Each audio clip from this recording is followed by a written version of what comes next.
Hey everybody, my name is Dave Meadowcroft and welcome back to the channel. Now, we all know that progressive rock is one of the most ambitious genres of all time. It's full of complex time signatures, elaborate concepts, and let's face it, some of the best musicianship out there.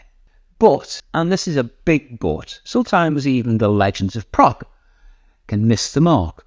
Sometimes ambition can outgrow its own ideas, or the concept just gets lost somewhere between a 23 minutes synth solo and, well, reality. So today we're going to take a journey through the 10 worst prog rock albums suitable for the trash can, in my opinion. Now I know worst is a pretty strong word, and hey, it's subjective, right? Some of these albums may even have a cult following or defenders out there. But when it comes down to it, these records are often considered the low points for some of prog's biggest names. Let's dive in.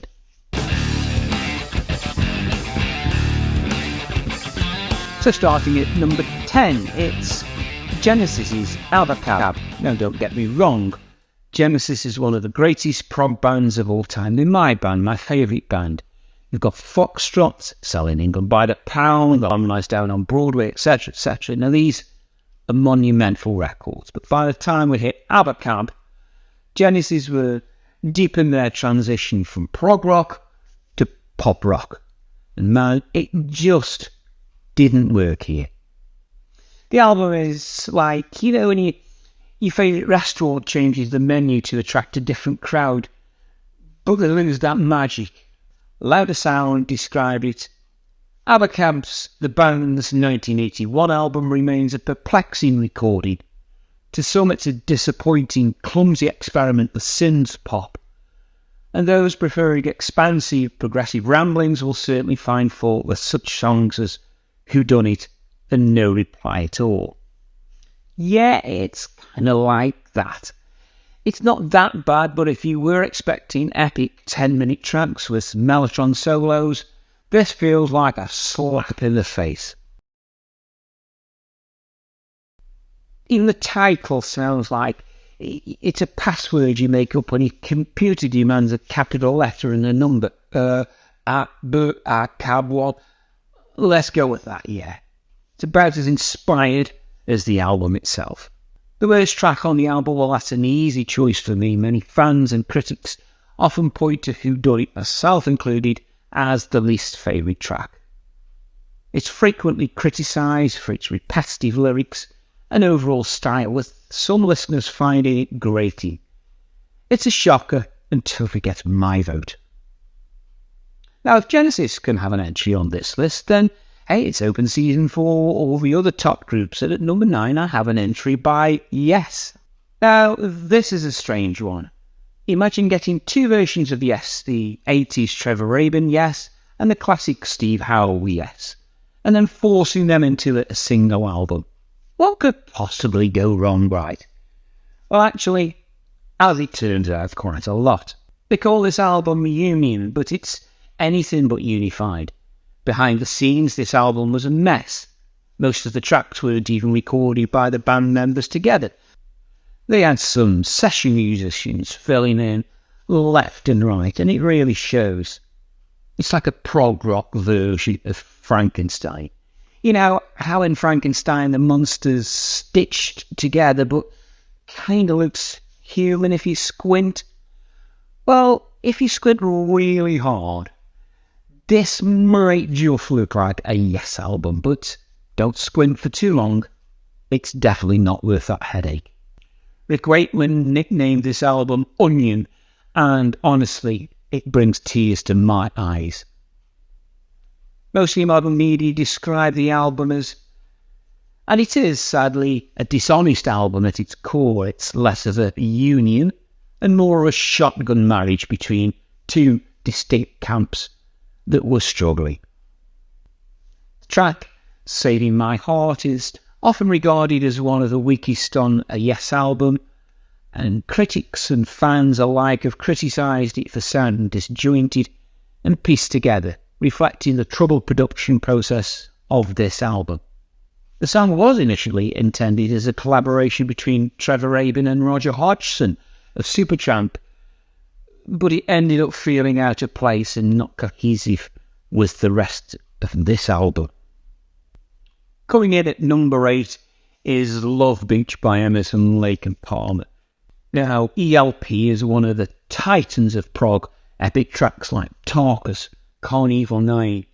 These guys were untouchable for a while, but then Love Beach happened. First of all, Love Beach? It sounds like an album you'd hear at a Jimmy Buffett concert. Not from the kings of prog rock. And look at that album cover. Greg Lake looking like he's auditioning for a part in Miami Vice. The album was a product of record label pressure to make something more commercial, but let's be honest, it just feels lazy. It's half-hearted. The half-hearted ballads, cheesy lyrics, and none of the fire we expect from ELP. It's like they went on vacation and forgot to take the music with them. Prog magazine said of this one, the music is overall totally bland. The lyrics, with a very few scarce exceptions, are completely uninspired, and the album as a whole just reeks of apathy. And even the album itself is instantly hateable. Look at the cover. Palmer himself said that the band looked like the Bee Gees on that particular cover. Taste of My Love is often regarded as the worst with critics, having panned it for its cheesy lyrics and awkward synth sounds, which many feel are out of place and detract from the overall quality of this album. The song's attempt at a romantic theme is generally seen as forced and unconvincing, and it's contributing to its own negative reception. Now the big names just keep on coming, and Rush have an entry at number 7 with Caress of Steel. Now, hold on. I know some Rush fans are going to defend this one. This album has its moments. Bastille Day is great. But with this is where things started to get really weird for the band. This was their attempt at being super progressive, if there's such a thing. But instead of delivering a 2112, we got a meandering mess of overly long songs that go nowhere. Tracks like The Necromancer and The Fountain of Lanneth. I mean, these titles alone scream prog excess, but the songs, they just don't hit the mark looking back.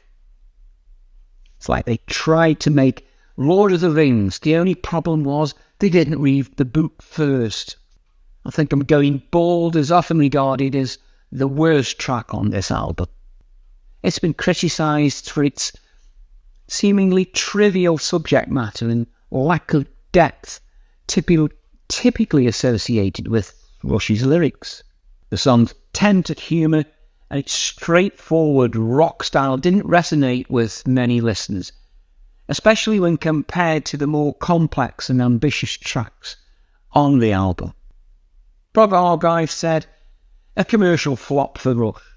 Not only do I think the band were not ready at that point to write extended passages, but I think that they didn't have good musical ideas overall. Whatever they had were wasted on 2 long songs here. Coming in at number 6 is Jethro Tull's Under Wraps. Now, Jethro Tull is prog royalty.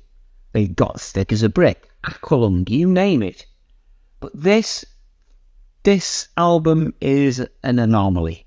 It was in the 80s, and everybody was experimenting with synth, drum machines, and weird production techniques. Unfortunately, that doesn't really suit Ian Anderson's flute-driven, medieval storytelling style. It's like hearing a bard from the Renaissance era suddenly decide he's into new wave. It's just bizarre. The best part? There's not even a live drummer on this album. It's all drum machines. Imagine trying to get a solid groove or playing the loop to a Casio beat. Yeah, that's just awkward. One reviewer on PROG Albums said, Jethro Tull has always been one of my favourite bands, but certainly not by the means of this album. Under Wraps is definitely JT's weakest effort, a lazy, uninspired, boring attempt to renew their sound. I don't mind if a band changes their overall sound, if they do it well. However, Tour did not. Lap of Luxury wins the award for the worst track. It's been criticised for its heavy reliance on those electronic drums and synthesizers, which many feel detracted from the band's traditional sound. The production and style was seen as a departure from what listeners expected from the band, leading to its negative reception. Alright then, we're halfway through and things are already looking pretty rough for some of our prog rock favourites. But before we get to the top 5, let me know what's the most disappointing prog album you've ever heard. Drop it in the comments and hey, maybe we'll compare notes. Now let's jump into the real heavy hitters now.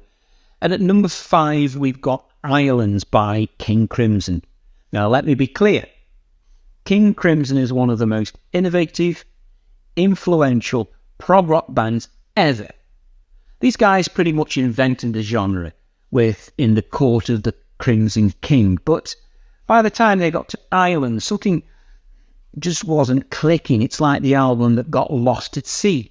Pun absolutely intended. But Islands is often seen as the weak link in Crimson's otherwise groundbreaking catalogue. And for good reason.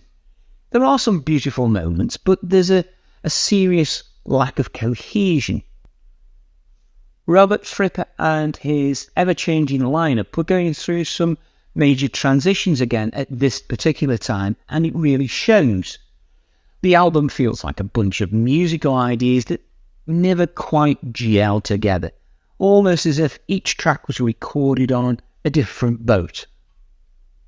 It's like you're setting sail for an epic prog journey, but halfway through the captain thinks like, nah, we're just going to hang around in the harbour and play some smooth jazz.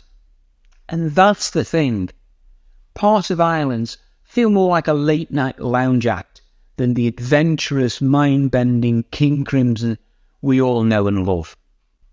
There's no question that some fans have come around on this album, and it does have its defenders, but compared to what came before and probably after, like Red or Lark's Tongues and Aspic, it's hard to argue this Islands isn't, well, stranded in mediocrity. That said, it does feature the first appearance of Mel Collins on saxophone, which became a key element in later Crimson albums. Still, it feels like the band hadn't yet figured out how to incorporate all these elements into the monster prog machine they become. Again on Prog Archives, Islands was described as generally considered the weakest of the numerous King Crimson lineups, and Islands is an accordingly weak album. Worst track? Ladies of the Road, I think, is often regarded as the weakest track on this particular album. And it's been criticised for perhaps its overtly sexual lyrics and bluesy style, which many don't feel fit well with the rest of the album's more experimental and progressive sounds. The song's tone and content have been described as out of place and somewhat jarring compared to the other tracks. Who have we got at number 4? Well, we've got Van de Graaff Generator with The Quiet Zone, The Pleasure Dome. Now, Van de Graaff Generator is one of those prog bands that never really hit the mainstream, but they've always had this intense cult following, mostly because of their dark, complex and often downright weird approach to prog rock. Their earlier albums like Poor Hearts are dense, challenging and deeply theatrical. So what happened with The Quiet Zone? Well, this album feels like the band took a hard left turn and accidentally hit the brake instead of the gas. It's like they tried to strip things down, but in the process, they lost the very thing that made them so unique. Peter Hamill's vocals delivery, usually so full of passion and chaos, feel restrained here, like he's singing with one hand tied behind his back. Let's talk about that title for a second. The Quiet Zone / The Pleasure Dome. It sounds like a bad theme park ride. Step right up, experience the Quiet Zone, and then head over to the Pleasure Dome for, a lukewarm cup of tea. The whole album feels like it's stuck between two worlds. You've got tracks that are trying to be edgy and experimental, and then you've got others that feel weirdly accessible for a Van de Graaff album. There's violin and acoustic guitar in the mix, which could have been a cool departure if it didn't come across as so half-baked. It's like they didn't fully commit to either sound, and the result is this strange, uncomfortable middle ground. Described as, it is obvious that Peter is trying to recreate a VDG sound, but with a different lineup. I could only notice that he rather failed, unfortunately. Globally, this is a rather weak album. The magic is gone. The track Cat's Eye, Yellow Fever Running is often highlighted as the worst track on the album. Critics and fans have pointed out that its frantic and disjointed nature can be off-putting, and it doesn't quite match the cohesiveness of some of the rest of the album. The song is jittery. Art punk overtones are seen as a departure from the band's usual style, which may contribute to its very mixed reception. Alright, here we go. At number 3, we've got Holidays in Eden by Marillion. Now, Marillion is one of those prog bands that kept the genre alive in the 80s. With albums like Script for a Jester's Tear and Misplaced Childhood. I love the band, but when Holidays in Eden came out in 91, it was clear the band was going through, let's call it, a bit of an identity crisis. After their original singer Fish had left, they brought in Steve Hogarth, who's a fantastic vocalist, but with Holidays in Eden, it feels like the band wasn't sure what they wanted to be anymore. There's quite a massive shift here from the theatrical, emotional prog they were known for to something much more, commercial. I mean, I can see why they did it. It was the early 90s now, and the musical landscape was changing fast. Prog was becoming less relevant, and bands were trying to survive. But in the process, Marillion lost a lot of the magic that made them stand out in the first place. So instead of the complex storytelling and atmospheric soundscapes, we got, holiday tunes, and not the fun kind, I'm afraid. Cover My Eyes, Pain and Heaven is regarded as the weakest track on this album. It's been pointed out that its pop-orientated style and commercial sound feel out of place compared to the band's more progressive roots. The song's straightforward approach, radio-friendly vibe didn't resonate well with some listeners who preferred Marillion's more complex and experimental work that had gone before. At number 2, we've got Works Volume 1 by Emerson, Lake and Palmer. Now, if you know ELP, you know these guys were kings of the excess. Giant stadium shows, ridiculous amounts of gear, and songs that often felt like they were composed by a classical composer on steroids. And for a while, it worked. Albums like Brave Solid Surgery were full of bombast, but they were also brilliant. But then came Works Volume 1, where ELP took excess to a whole new level, and not in a good way. The album is a double LP with each band member, Keith Emerson, Greg Lake and Carl Palmer, getting their own side for solo material, for heaven's sake, and the fourth side was reserved for the group's tracks. Now I get it, these guys are all talented musicians, but Works Volume 1 feels more like a series of disjointed solo albums than an actual ELP project. All Time Records said in their review, ELP have gone from ridiculous, bombastic young makers of delightful noise to just being plain ridiculous. Time gets voted as the worst track, as Ultimate Classic Rock described these unfortunate crying jazz horns are back and ends up going nowhere special. Before we unveil the number 1 pick, here are a few albums that deserve a special mention, because sometimes prog just, well, prog goes wrong. Triumvirate, Pompeii from 1977. This one's less epic Roman tragedy and more what happens when you write an album after watching Gladiator on repeat for a week. Gentle Giants, Giant for a Day from 78. It's an album that feels like the band got tired of being giants of prog and decided to go for mediocre instead. Camel's The Single Factor from 82. The band tried to go pop and, well, sometimes Camel loses its way in the desert. And now we reach the number one spot. It's Pink Floyd, The Final Cut. Where do I even begin? Pink Floyd is one of the greatest rock bands of all time. Dark Side of the Moon, Wish You Were Here, The Wall, these are untouchable classics. That goes without saying. But by the time we get to the final cut, it's like the wheels have fallen off the Floyd machine.